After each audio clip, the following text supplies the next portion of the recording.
Aleluia, Jesus. Capítulo 7.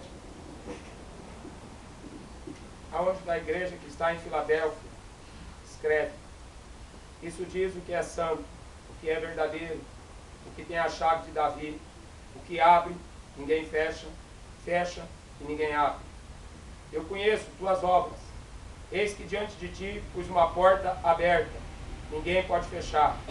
Porque tendo pouca força, guardaste a minha palavra e não negaste o meu nome. Eis que eu farei aos da sinagoga de Satanás, que se dizem judeus, não são, mas mentem. Eis que eu farei que venham e adorem prostrado a teus pés e saibam que eu te amo. Como guardaste a palavra da minha paciência, também eu te guardarei da hora da tentação, que há de vir sobre todo o mundo, para tentar os que habitam na terra. Eis que venho sem demora. Guarda o que tem, para que ninguém tome a tua coroa. A quem vencer, eu farei coluna do templo do meu Deus, e dele nunca sairá. Escreverei sobre ele o nome do meu Deus, o nome da cidade do meu Deus, e da a nova Jerusalém, que desce do céu, do meu Deus, também o meu novo nome. Quem tem ouvidos, ouça o que o Espírito diz à igreja. Amém? A carta de Filadélfia é a carta escrita para a igreja que agrada ao Senhor, né? Ao contrário de todas as outras cartas, tem uma exortação e pedindo arrependimento. Nessa daqui não. É a única das 7 cartas aqui que não está pedindo arrependimento, porque as obras dessa igreja eram uma obra perfeita, né?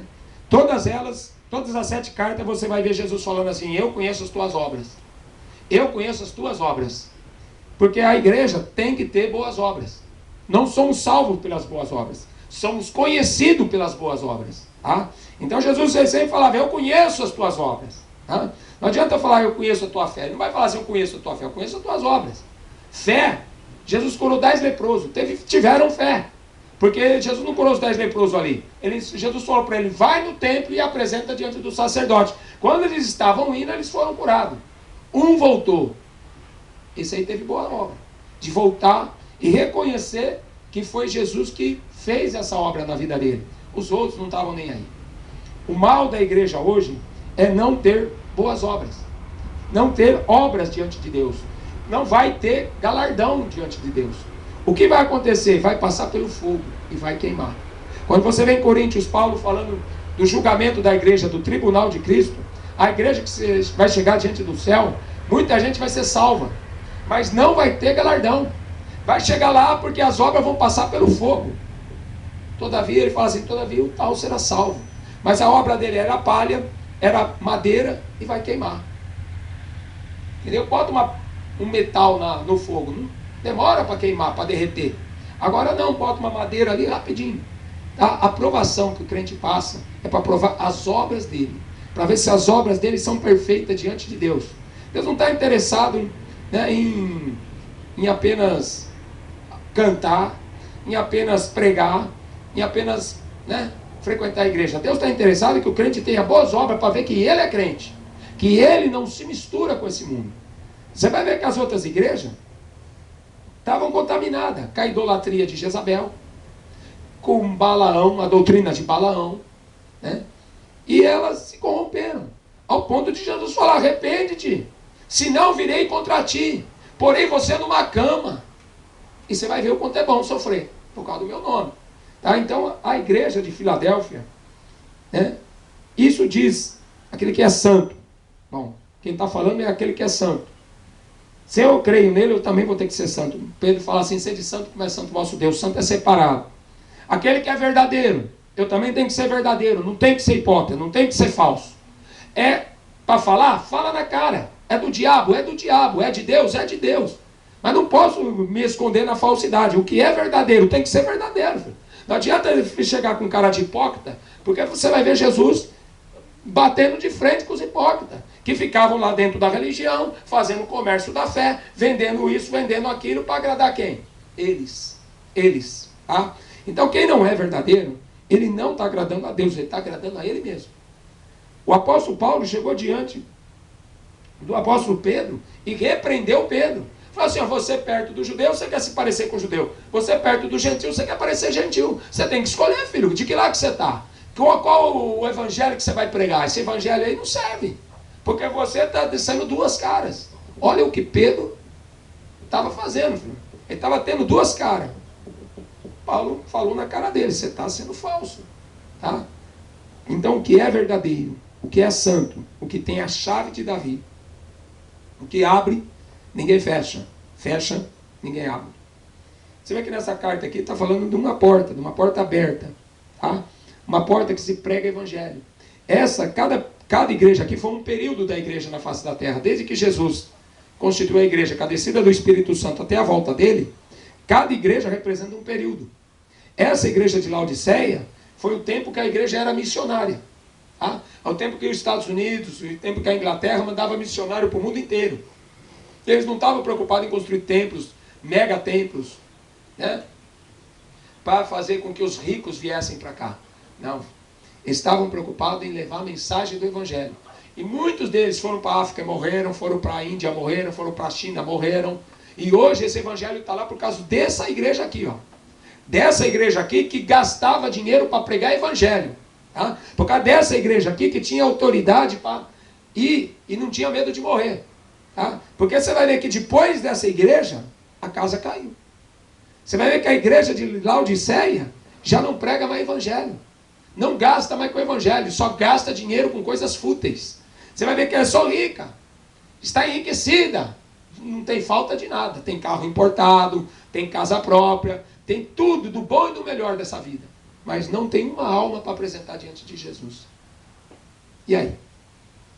Por isso, essa porta aberta aqui, que eu tenho uma chave, né? Não é a chave da vitória que eles estão pregando por aí, não.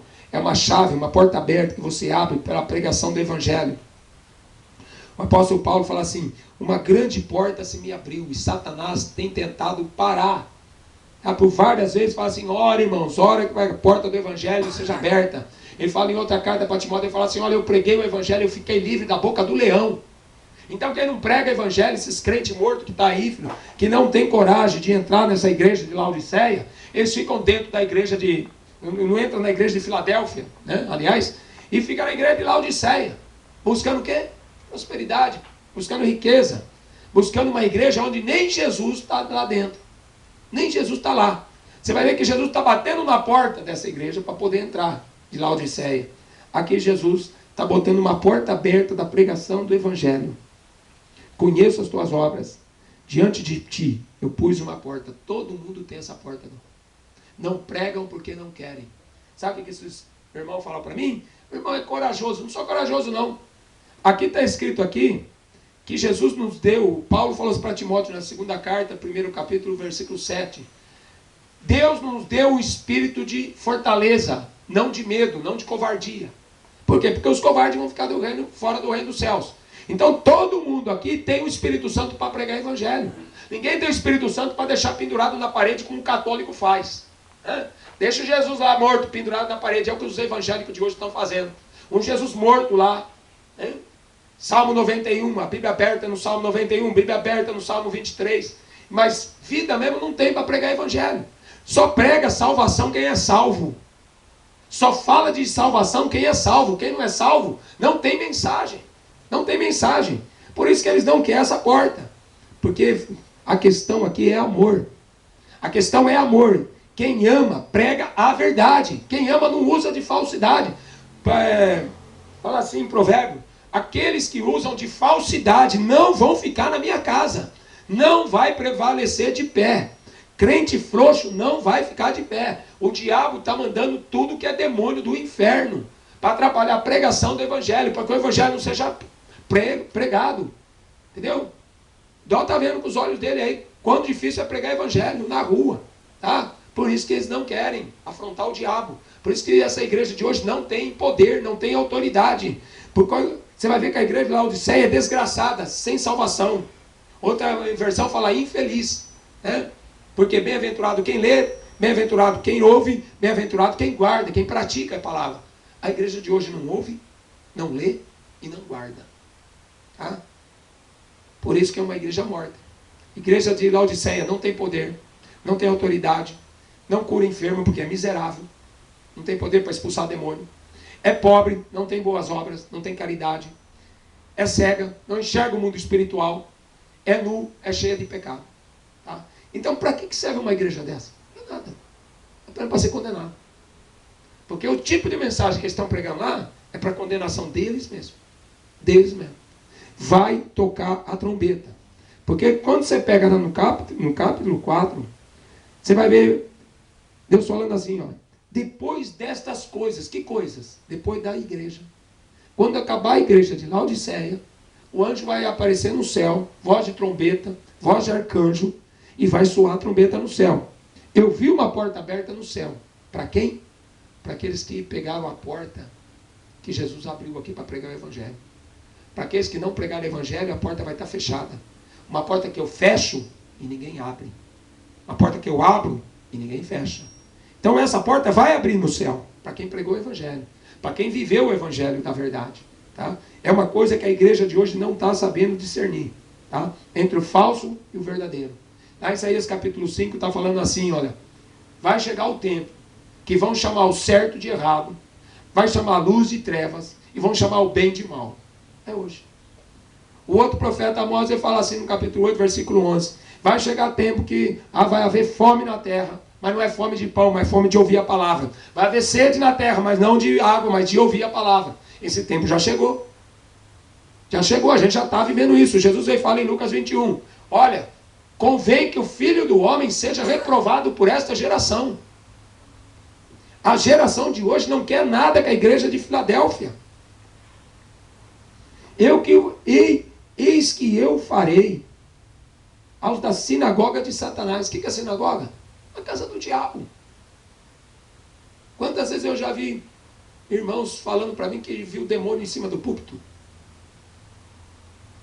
Porque não é o Espírito Santo que está lá, filho. Não é o poder de Deus que está sendo derramado, é o diabo. Pregando um evangelho, filho, que não tem paz, que não tem alegria, que não tem salvação. Porque são falsos. Porque não tem o amor de Cristo neles. São falsos. Uma porta aberta, porque eu tendo pouca força, guardaste a minha palavra.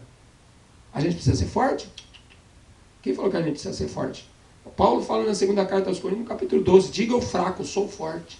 Por quê? Porque o poder de Deus se aperfeiçoa na nossa fraqueza. Quando eu sou fraco, eu sou forte. Quando eu penso que eu sou forte, eu sou fraco. A igreja de hoje, ela pensa que ela é forte porque ela tem dinheiro. Ela pensa que ela é forte porque ela tem carro importado, porque ela tem prédios bonitos, porque ela tem muito dinheiro, porque tem várias congregações. Isso é soberba.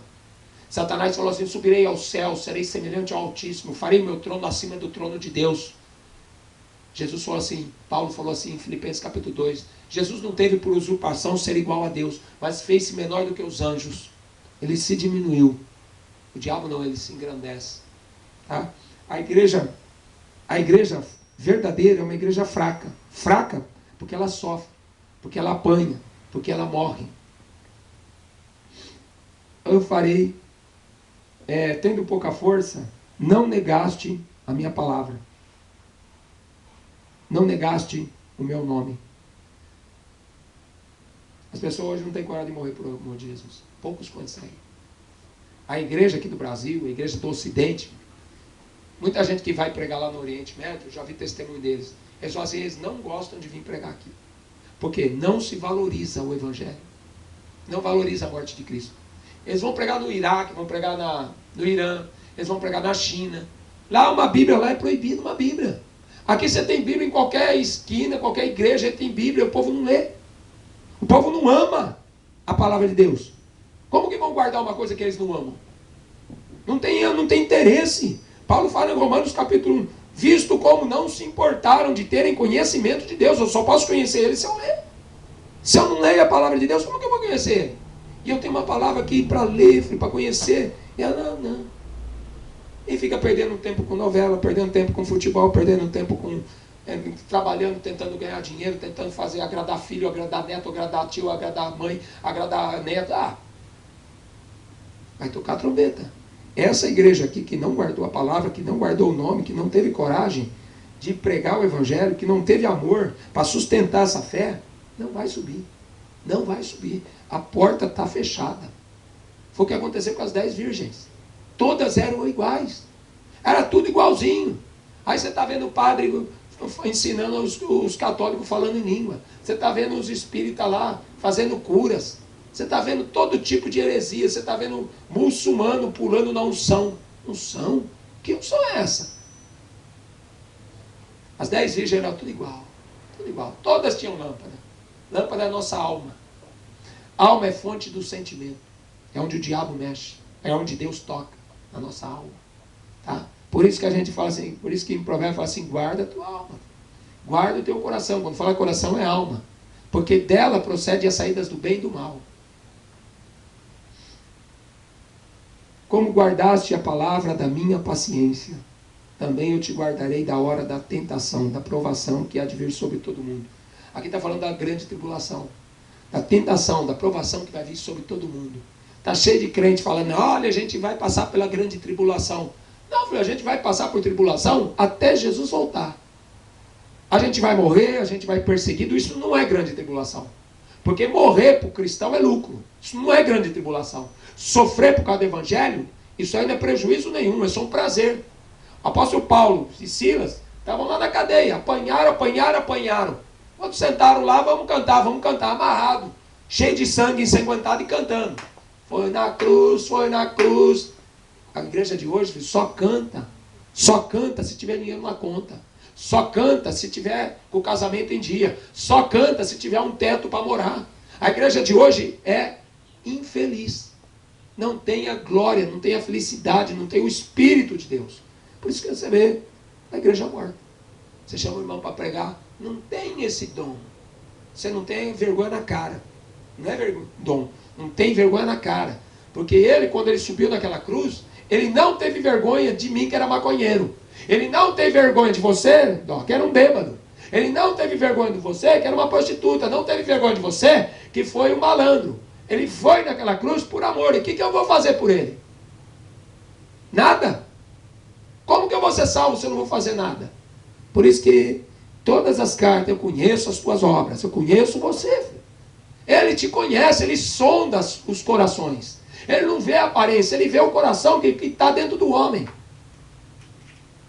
Eu vou te livrar da tentação, que há de vir sobre todo mundo, para tentar os que habitam na terra.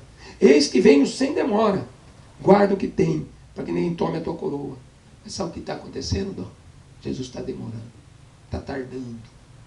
Tardando o noivo. Tardando o esposo. Todas adormeceram. Acontece que a gente está adormecido porque a gente não sabe que hora que o noivo vai vir. Então a gente está dormindo, mas a gente está aguardando o noivo. Acontece que quando eu ouvi o clamor, meia-noite deu o clamor, todas acordaram. Todas acordaram. Não foi só as prudentes que acordaram. Estavam todas dormindo. Todas acordaram. Quando escutou o clamor, o noivo vem vindo aí. Vamos sair ao encontro? Vamos. Mas como? Se eu não tenho azeite na lâmpada? Como que eu vou acompanhar o noivo se a minha candeia está vazia? Nunca falte óleo sobre a tua cabeça, está escrito lá em Eclesiastes, né? E suas vestes sejam brancas. Não pode ter veste manchada. Tu perdoa pecar, a gente peca, mas o que impede de você se arrepender e para que ele apague esse pecado? O problema é que as pessoas não querem confessar o pecado. Erram, sustentam o pecado, sustentam o erro e não aceitam a correção. Aí você repreende, você exorta, não! Que nem o rapazinho falou lá. Ah, mas você está pregando dentro do trem errado. O cara estava vendendo evangelho dentro do trem. Falando que eu estou errado. Então, quer dizer, ele está sentado no erro dele, tentando me acusar de uma coisa que ele está fazendo. Eu falei, eu estou aqui pregando evangelho por amor, estou pagando para pregar evangelho. Você está aqui vendendo evangelho para sustentar uma mentira que você vive, que é uma casa de recuperação. Eu falei, eu passei por casa de recuperação, nunca saí na rua para pedir dinheiro. E a casa de recuperação era sustentada pela mão de Deus. Nunca precisou pedir dinheiro para o diabo, porque era uma obra filantrópica, sem fim lucrativo. Igreja que vive fins lucrativos, igreja que vive para ganhar dinheiro, é do diabo. Igreja que perde dinheiro é do diabo. Por isso que eu nunca pedi. E Deus sempre sustentou. Com o quê? Pão nosso de cada dia, Dó. Porque se ele te der a mais, apodrece. Apodrece. Eu vi um pastor falando numa pregação dele, falou assim, a nossa igreja é tão rica, que lá na Europa, a igreja presbiteriana, ele falou assim, a igreja é tão rica, que lá na Europa eles dão 5% do dízimo, porque eles não sabem o que fazer com o dinheiro. Igreja miserável. Tanto missionário para pregar evangelho, que gostaria de pregar evangelho, não tem uma ajuda. E os caras nadando em dinheiro, não sabem o que fazer com o dinheiro. Essa é a igreja que vai ficar na grande tribulação, que vai ficar no fogo aqui para ser provado. Tá? A nossa tribulação, hoje, produz para nós um peso eterno de glória. É o que Paulo fala em Coríntios. Um peso eterno de glória muito excelente. Porque tudo que eu sofrer por amor de Cristo, Ele vai me recompensar quando a gente entrar pela porta. A porta está aberta, entra. Vinde, servo bom e fiel. Recebe a herança que estava preparada desde a fundação do mundo, que já estava guardada para você. Entra para o gozo do teu Senhor. Agora, para aqueles que não pregaram o evangelho, que não viveram o evangelho, que estavam na igreja de Laodiceia e não queria mudar para a congregação da Filadélfia, apartai-vos. Não conheço vocês. Não sei de onde vocês vieram. Eu era pastor, eu pregava no teu nome. Não te conheço. Eu profetizava, o senhor não lembra de mim? Estava lá em cima do púlpito, cheio de teté. Não sei quem você é. Expulsava demônio. Não, você fazia entrevista com o diabo. Né? Bota o microfone lá. Quem é você? Sou fulano. Né? Nunca vos conheci. Apartai-vos de mim, maldito, para o fogo eterno. Então, não pense porque você frequenta uma igreja que você vai ser salvo. A igreja de Laodiceia eram todos perdidos. Era uma igreja de perdido. Porque o Espírito Santo não atuava. Não era Jesus que estava sendo adorado. Tá? Eram homens pregando o humanismo. Tá? Então vamos ficar com essa palavra. Vamos encerrar por aqui. Eis que vem sem demora. Guarda o que tem. Porque o que ele tinha para dar, já deu. Tem muita igreja aí errada, não engano. Falando assim que no último dia Deus vai derramar do Espírito Santo sobre toda a carne. Isso já foi derramado. Os últimos dias é que Pedro fala assim que chegaria o tempo que as pessoas iam zombar. Cadê a vinda dele? Eles não sabem que um dia para Deus é como 1000 anos e 1000 anos como um dia. Então, Deus criou o mundo em 7 dias. A humanidade vai viver 7.000 anos. A igreja vai viver 6.000 anos. 2.000 anos a igreja, né? 2.000 anos de igreja, 2.000 anos da lei, 2.000 anos de consciência, né? E 1000 anos de um milênio. Os últimos dias são os últimos dias da igreja, o 5º e o 6º milênio, que a gente está vivendo agora, o finalzinho do 6º. O Espírito Santo já foi derramado no 5º milênio, quando o Espírito Santo desceu. Por que não tem poder para expulsar demônio? Porque já tem. Ele está falando, guarda o que você tem. Guarda o azeite que você recebeu. Guarda o nome que você recebeu. Um nome que é sobre todo nome. O que a igreja fez? Deixou o Espírito Santo de lado e foi cuidar da sua vida. Deixou o nome de Jesus de lado para cuidar da sua família. Deixou a obra de Deus de lado para cuidar da sua casa. Foi o que o povo fez lá no livro de Joel. Vocês estão juntando salário em saco furado. Quer trabalhar para quê? Para juntar o quê? Tesouro na terra? O diabo vai roubar, o diabo vai levar. Junta mesmo. Junta mesmo. Vai juntando. Eis que venho sem demora. Guarda o que tem, para que ninguém tome a tua coroa. A coroa da vida eterna. Paulo fala assim, combati o bom combate. Acabei a carreira. Guardei a fé. Se você não combate, você é frouxo. Se você não luta o combate da fé para pregar o evangelho, você não é salvo. Não é salvo. Quem é salvo sabe o valor. Ele sabe de onde Jesus tirou. Eu conheço as tuas obras. E sabe o que o salvo vai falar? Eu sei de onde eu vim. Agora quem não é salvo, ele não sabe de onde Jesus tirou ele. Ele está aqui por hipocrisia. Para mostrar para as pessoas que ele tem uma fé, que ele tem uma religião, que ele frequenta uma igreja. Hipócrita. Muitos vão falar assim, mas eu sou católico, apostólico, romano. Isso é um filho do diabo. Isso é evangélico, como aquele sujeito falou para mim hoje. Você é filho do diabo, filho, você está querendo me matar. Está querendo me jogar no trilho do trem, você é filho do diabo. Falando que está pregando evangelho. Esse tipo de evangelho, filho, é o que as igrejas de hoje estão pregando. Se você mexer na conta bancária deles, eles te matam. Tá? Então toma cuidado. Mesmo? A gente está vendo na experiência própria aí, o que a gente arranja de encrenca aí na rua, pregando evangelho. Amém? Paz do Senhor. Vamos agradecer ao Senhor pela palavra.